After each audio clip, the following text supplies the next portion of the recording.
You said something to me in the break that I think is a classic Lynnell overreaction. It's not hit me with it. I just think Hit the audience with so. If you tuned into the Chris Russell show earlier for Win Back Wednesdays, you heard me say this. I think, first of all, Ben Johnson, I want to preface my statement by saying he is a more than qualified candidate. But in this hiring cycle in particular, I think the guys he's competing against for these jobs are so damn qualified. This may be the best head coach candidate pool that we've had in some time. I don't disagree with that. We got a couple of really good retreads in Raheem Morris and Dan Quinn, who people are going to turn their nose at. Mike Vrabel is available, and guys like him just don't become available. It's a really good candidate field. Yep. I'm not even – first of all, if I had to do a top 10 list, Ben Johnson would 100% be on my top 10 candidates list. I do see the good that he's done in Detroit. I just feel like maybe he's not even the best head coach candidate on his own staff, which is why Washington is adamant on interviewing Ben Johnson and Aaron Glenn, the defensive coordinator for the Lions. I look at the job Aaron Glenn has done and understand you can't really control your talent. They don't have a lot of talent defensively in Detroit. I wouldn't say that. Aiden Hutchinson's a stud. Aiden Hutchinson's a damn good player. Brian Branch is a damn good player. C.J. Gardner-Johnson's been really damn good for player. them. He's been out most of the year, though. Their corners have quarterback situation is solid. tough. Cameron Sutton ain't a good. Like, come on. Like, he's done a good job with them. He has, but I think Aaron Glenn's getting the most out of a bunch of guys that aren't household Jack Campbell names. was also a really nice pick for them. He was. Credit to Brad Holmes. I know Aaron Glenn's probably like, wow, I'm happy they're finally drafting guys on my side of the football. That's my one thing I would say about Ben Johnson versus Aaron Glenn and why I think his job has been a little bit more impressive to me.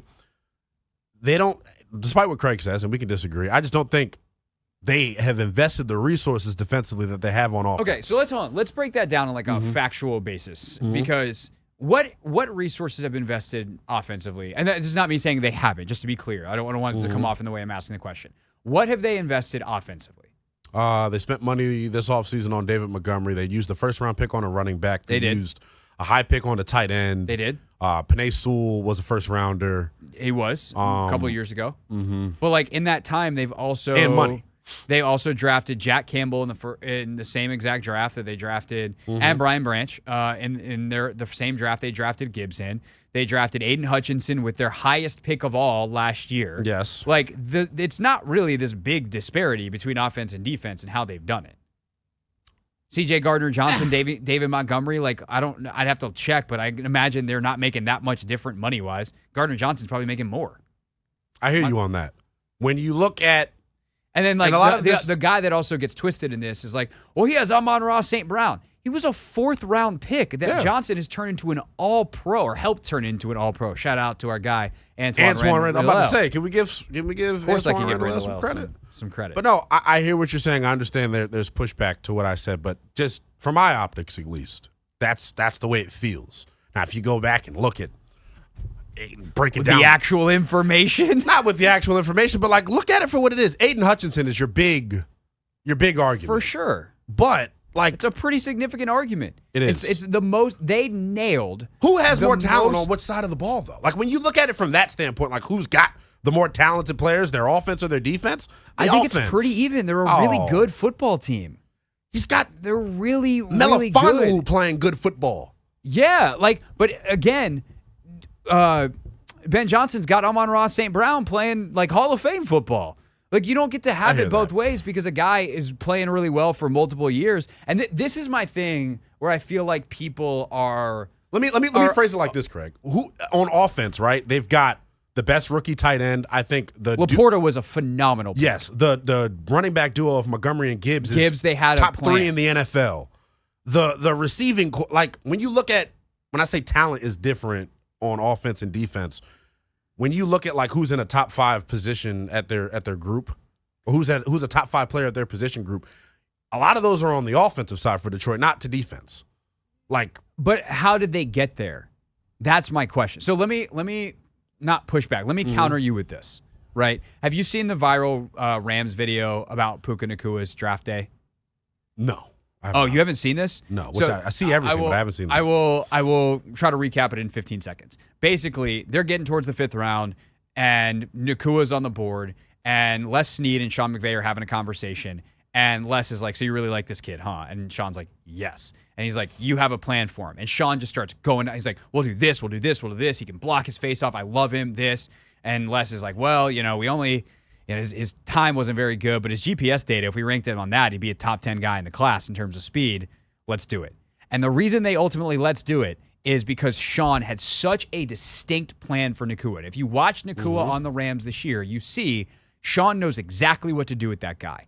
That is what Ben Johnson does. I think Aaron Glenn's doing that on defense. Jahmyr Gibbs isn't a good use of a first-round pick in 20-plus teams in the National Football League. Right. He is an incredible pick for the Detroit Lions because Ben Johnson knows exactly what to do with him. Amon-Ra St. Brown is a all-pro 1,500-yard receiver because Ben Johnson knows exactly what to do with him.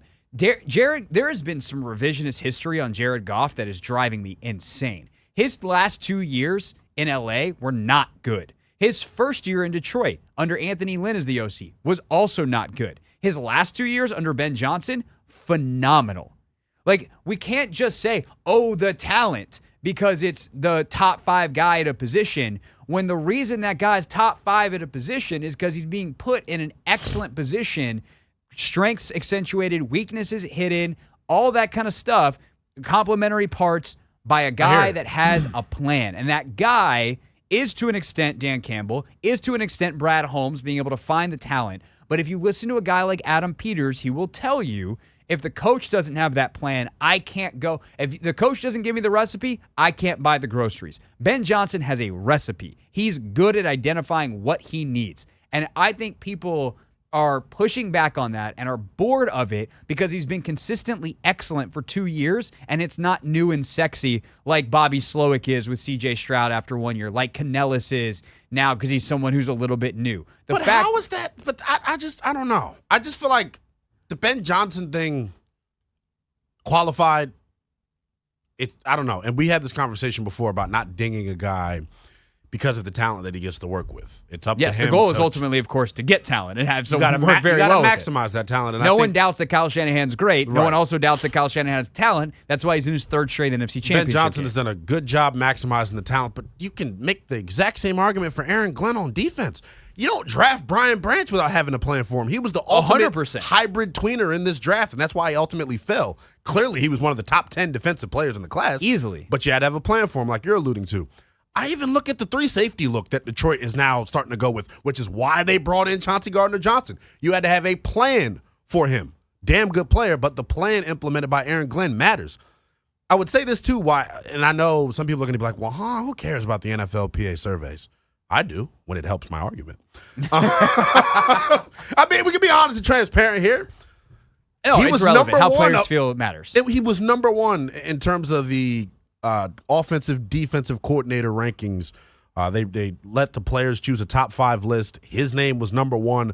Ben Johnson didn't make the top 5 of the offensive candidate list. So I do, since we're going to go on Lynnell's argument, I do find it hilarious that you're making that argument as the same guy who spent weeks defending Eric Bieniemy, who players want to just absolutely decapitate. I think lazy players want to decapitate Eric Bieniemy. I think it's more than that. I think lazy. We can go way back and forth about that. We're not going down that rabbit hole again. How is Eric not as qualified as Ben is? Oh, I mean, I've done that a million times, and the reason is because if you look at the data, it's not even close. But let's stick on Aaron Glenn. I think Aaron Glenn's a good candidate. I think Aaron Glenn is dynamic as a personality. That's the big part of it. I think Aaron Glenn has done a tremendous job of, like you said, creating a plan, using the pieces. And I think that's a requirement to work in that Detroit Lions organization. Very clearly, yes, they have a way of going about it. And what you're trying to build here is what they've built there, is what Kyle has built, is what Sean and Les have built in L.A., what Kevin has built in Minnesota with, oh, God, I'm forgetting their GM's name. He's awesome. Kwesi Adofo-Mensah. Yes, thank you. So like those kind of pairings are what you want. I just think, again, I favor the way offensive coaches think about football. I also, specific to Aaron Glenn, distinctly remember midway through last year when the Lions were blowing a bunch of games where they were scoring a bunch of points, Aaron Glenn was probably about a week from getting fired. Yes. And I respect and appreciate the fact that he turned it around. I'd also rather have the guy that's just been consistently excellent. And I also think from a qualification standpoint, like positions that I like as a head coach, and this is not exclusive, it's not a requirement, but it is a positive. Like these are more positives on Ben Johnson's resume to me. And by the way, Slowick has a lot of them as well. Have you coached quarterbacks? Have you coached tight ends? Johnson's done both. Because that means you have a fundamental understanding of the pass game and the run game. And the most important position in sports, in quarterback, and how that position affects all of the others, because the tight end is part O-lineman, part skill player. And so because Johnson has those qualifications, much like Dan Campbell did, by the way, Campbell more of a tight ends guy, obviously, than a quarterbacks guy, but that speaks to me a lot. It's why like Raheem Morris is so interesting to me. He's coached on both sides. He's coached on both sides of the ball. He's had to deal with the run game. He's had to deal with the pass game. Like those are the guys I want as my head coach that have this universal understanding of football based off their experiences. You can learn that stuff. So right, Aaron Glenn, I'm sure knows plenty about the run game as a defensive coordinator, even though he was a cornerback and a defensive backs coach by trade. I'm not diminishing that fact, but is he going to be able to build the roster in the same way and have that give that recipe in the same way on both sides of the ball that Ben Johnson might? In my opinion, my guess would be no. That's what the interviews are for. My guess would be no, and that's why I have Johnson ahead of those guys on my list. I love that Aaron Glenn is a former player because the track record of former players as head coaches in this league is pretty darn good, it feels like. That's super important for me. Someone just tweeted at me, so I just lost my thought mid sentence and mid conversation. I'm over here. Phone. My phone doesn't here. matter. I'm not looking at it. I'm researching as we talk. That's where that's how I remembered what position Aaron Glenn played, because for some reason that lost my brain. I'm old enough to remember seeing him play. That's something. But no, I hear what you're saying about Ben, and ultimately the one thing I would take away from you, and I love the point that you made, you got to have a plan for players. And I think that's something that gets lost. This is what I was going to say. With Ben, do we worry about redrafting a quarterback number 2 overall, most likely? Most likely. For a first-time head coach who's never done it before and is going to have a lot of responsibilities on his plate from just being the manager of the team, how invested and involved is he going to be in the development of this quarterback? We love the way Ben Johnson's worked with Jared Goff, but Ben Johnson was only focused on working with Jared Goff. When you bring him in as now your head coach, you got to have a lot of trust in your staff, obviously. Sure, right? but like every other coach has to answer that same question. What? Like, how is Aaron Glenn going to develop him? Aaron Glenn's job isn't to develop the quarterback. That's what his He's the head coach. staff. It's certainly okay. So what's his plan? Staff what's his more, plan? Who's his OC? I think he tries to steal Fraley. I mean, probably, but Fraley's going to go wherever Johnson goes, because if Johnson's not here, Johnson's going to Seattle or somewhere else. He will get a job in the cycle. Fraley's going with Johnson, which, by the way, is another move that I love, because that marrying of the pass game and the run game, something that, for inexplicable reasons, coaches haven't done here for years. You get your O-line coach. He's basically your fourth coordinator. Super duper important. But all those guys, and like at least for Johnson, it's like, hey, I'm going to be I'm guessing. By the way, you're asking a question that no one knows. That Ben Johnson better know, and Aaron Glenn better know, and Bobby Slowick better know, and that is going to be asked by probably Rick Spielman based off or Adam Peters in these interviews, right? So I think that's a good, insightful thing that we should point out and highlight and underline to say, like, hey, this is the kind of thing that people need to think about. There better be a good answer. The answer that has worked best in the NFL, as you well know, is to do it the way that Sean and Kyle and Kevin and some of these other offensive coaches that still call plays, LaFleur, have done, where you set your staff up where some of that managing and some of that administrative stuff gets handled by other people, because you do need to be involved. And I would imagine Ben Johnson knows how to do that in the same way that Kyle and Sean inherently knew how to do it when they took their jobs as first-time head coaches. Like, they figured it out. Kevin figured it out. LaFleur, big time, figured it out. Like, dealing with Aaron Rodgers is a different challenge than dealing with a rookie, but like, damn, that takes a lot of time. Like, you gotta deal with that personality. LaFleur's done it tremendously. And by the way, he apparently developed Jordan Love all the way in the background. So like, there is a way to do it. And one of the It's things, just a question that I have. That's real it, quick, but- what I would say to answer it more directly for Johnson, did you hear Dan Campbell answer Nikki's question last week about this? One of the things that Ben Johnson did when he didn't take a job last cycle was see this as like a big-time study year. I'm going back, and I'm going to ask a bunch of questions about being a head coach, and I'm going to kind of observe a bunch of stuff in a way, kind of like what Ron talked about doing for Eric this year. Who knows if that actually happened? Sure. But that idea of like, hey, I'm going to ask questions about how he built a roster. I'm going to get more involved in the roster side of it because I know I'm going to be a head coach a year from now. He's done that homework. I don't think when Bobby Slowick took the job in Houston, he was thinking about that stuff. So that extra year can be super beneficial and super helpful and probably encapsulates the answer to your question. Thank you for answering my question. But look, at the end of the day, whoever they hire, I'm on board for, because my team that I love, that I get emotional about, has been run like a damn third world country since I was born in terms of the traditional power structures that good teams have. Especially with the corruption. Very third world country. Come on. So I'm just okay with whatever they do. I think it makes for good radio debate the topics. We got corruption in first world countries too. And second. Really, corruption's kind of a global thing. Yeah. Anyway, the point is, I agree with you on that largesse point that this is like there are I make no bones about it. I think Johnson's the best candidate. I want Johnson. However, if Raheem Morris gets the job, I can explain to you a million reasons why that's a phenomenal hire. Aaron Glenn, I can say like, yeah, I have my questions. They're just different questions, but it speaks to how good the pool is, man. Dan Quinn, like I hope Dan Quinn gets another job, and I think he'll do very well. Listening to Logan talk about him and some of the questions he was asking himself after things went south in Atlanta, like that's a dude that's done the proper introspection that didn't think he got a raw deal and got screwed and just has to do the same thing again. Yeah. Like Dan Quinn's going to be a good head coach. Raheem, I think I said, like big Raheem Morris fan. So there's a lot of, I mean, Slowick I think is fascinating. People talk about Slowick the way we used to talk about McVay. Like I do think that it might be a year early to ideal, but it still is probably a good idea for someone to hire him. Canellis, I think, is a very intriguing candidate. I mean, this dude turned Geno Smith around and then went turning Baker Mayfield around. Like, back-to-back years. Clearly worth it. I mean, Evero in Carolina, young defensive coordinator. We haven't even talked about the Baltimore guys. Baby Belichick. I think Weaver and McDonald are both tremendous coaches. Yes.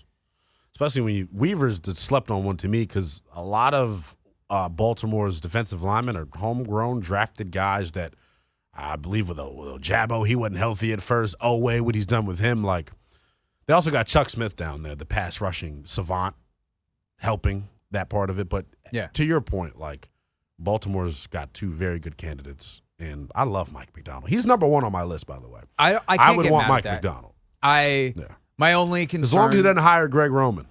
Well, my only concern is, like, what do you do on offense? And again, it's a concern. It's a question that's going to be asked in the interview process. It's why the interview process is really important. Yes. And we're not going to get to know the answers. We don't get to go to a press conference after they hire whoever they hire and be like, hey, by the way, the other candidate that's not sitting at the table next to you, when you asked about their OC, what did they say? Like, that's not. I wish, right? That's not how that worked. That'd be really cool. We need hiring cycle hard knocks. NFL, listen to that. Might be a cash cow for you. Yeah, I would love it. You want to know how that would be received within league circles? Not well. Yeah, I know. Not well. They probably don't even like real hard knocks. No, a lot of them don't. Although I will say, you want to know who embraced hard knocks? Who? Dan Campbell and the Lions. It honestly, yes, it started all of this hype and hoopla about them, and it's not just hype. And I love that McDaniels did it this year with Miami. I think he embraced it as well. He's like, you want to know what? Like, go ahead. I want people to see who we are. And obviously, like, you know, they started slow last year, but it wasn't because of hard knocks. It was because they were figuring, Glenn was figuring out the defense, and to his credit, he eventually figured it out. And McDaniel, like, they had a bunch of dudes go down to injuries. Like, what do you want in Miami? But, like, it's like, hey, we do things a way that we're proud of. Bring the cameras in. And I appreciate that. I loved it. I appreciate that a lot. That's actually something that's on my to-do list. I think I might go back and rewatch the Detroit Hard Knocks. I don't think Johnson's very heavily featured in it, but I do wonder what I can pick up. I mean, it was so good the first time around. I'm not going to be mad about rewatching it. Yeah. Jamal Williams was my favorite of that season. He was Who knew that just a year later, his main character moment would be Jameis Winston not kneeling on the football at the end of that game. Anyway, Shocker. Anyway, I love Jameis, too. We were going to talk some NBA stuff. We ran out of time. Yeah. That was a good discussion. I appreciate it, though. It was good. Yeah. All right. I'll give my NBA take before I get out of here, though. Doc Rivers is going to be horrible with the Milwaukee Bucks, and I feel like they've just completely took a step back. And Giannis, I hope he didn't have any role in Adrian Griffin getting fired, because I'm still upset that he lost to the Miami Heat last summer and then said it wasn't a failure. Do better, Giannis. I don't disagree with you that Doc probably wasn't who I would have hired. No. I don't know that I would have fired Budenholzer in the first place. I do Well, think Adrian Griffin needed to go. Yeah. God, that was a disaster. Like, when you run Terry Stotts out of town, when Terry and Dame are like this, like before the season, shows something was off. I didn't even know that bells. piece to the puzzle either, so you're teaching me something on that. Oh, yeah. That's crazy. There has been rumors about the interior issues in the Milwaukee Bucks basically since he showed up there. Wow. Not a good situation. But Doc is the replacement. You might have gotten the first half of the sentence right, Milwaukee. Not so much on the second. All right. Eventually, we'll talk about that on this show. Maybe with Lynnell, maybe not. They'll be around for a while, so that's the good thing. We'll have plenty of opportunity. When can we catch you? By the way, real quick at the end of here, before we get to never read the comments, how'd the national show go over the weekend? Oh, it was great. It was good. 5 hours of radio was a lot. It was a little long. 3 breaks per hour, so it was different. I'm peeling back the curtain a little bit. My next national show, I got invited back, so that's good. Yeah. Pro Bowl Sunday. Nice. The 3rd, so it's not this weekend, but next weekend. Nice. Well, good luck with that. Yes, sir. Good luck with all the other stuff you're doing here. Appreciate it. And appreciate you sticking around. Yes, sir. All right. When we get back here on the Hoffman Show. How do you deal with that? I tossed a break as quickly as I can. The beeping will be over, and we'll never read the comments. This is the Hoffman Show on the Team 980 and the Odyssey app.